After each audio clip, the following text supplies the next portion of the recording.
qabsaayaan bira abadan qabsoon hin kufu yoo kufes qabsaayaan bira kan biyya ofii falmatu dhaloota tuqqootaan jira kan mirga ofii falmatu dhaloota tuqqootaan jira dhalli kun qeerroof qarree dhaloota gamtaan socho'u dhalli kun qeerroof qarree dhaloota gamtaan socho'u hoggana sabboonaa qabaan kan seera irraan dhaagayu hoggana sabboonaa qabaan kan seera irraan dhaagayu hoggansi Jawaar Mohammadiif goota Oromoon abdatu hoggansi Jawaar Mohammadiif goota Oromoon abdatu bakka Oromootaaf bu'ee isa ka dhugaan hojjetu bakka Oromootaaf bu'ee isa ka dhugaan hojjetu gootatuma kennaa hidhaa osoo gadi nu dhiiftanii gootatuma kennaa hidhaa osoo gadi nu dhiiftanii reebicha duguugaaf sanyiin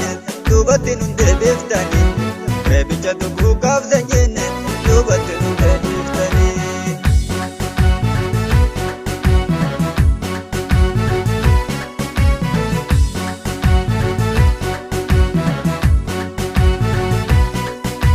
Osoo ganu ajjeesuun duubatti nu deebiftanii yaabata ilmaan gurgubana bara bisheessaan dura ga'aduun dukkanaa. Osoo ganu ajjeesuun duubatti nu deebiftanii yaabata ilmaan gurgubana bara taatasaasaan dura ga'aduun dukkanaa. Osoo ganu ajjeesuun duubatti nu deebiftanii yaabata ilmaan gurgubana bara waaqa guutuu kan ture aduun dukkanaa. Afal manu kaane fayaa dhiyetti abayyaan hin taane haqattu nurraa biyyatti. Afal manu kaane fayaa dhiyetti naftanyaan hin taane haqattu nurraa biyyatti.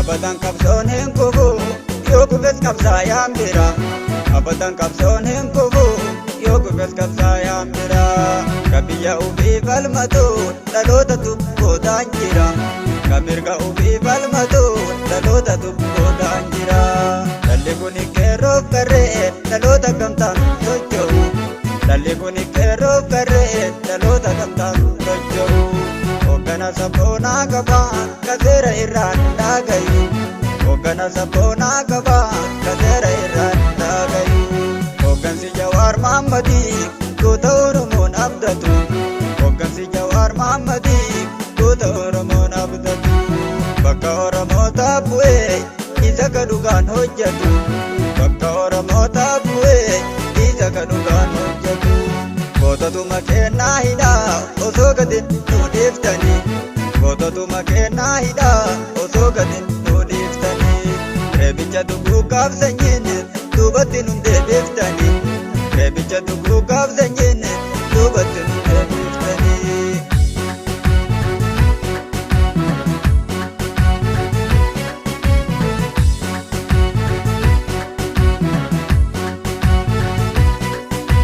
Osoo ganu ajjeesuun duubatti nu deebiftanii yaabata ilmaan gurgubana bara adamsaa toho san ture aduun dukkanaa.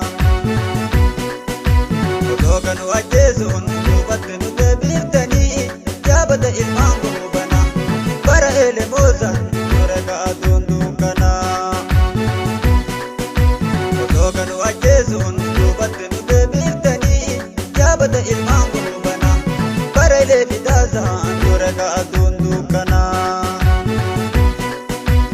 Afal manu kaane fayaa dhiyetti abayyaan hin taane haqattu nurraa biyyatti.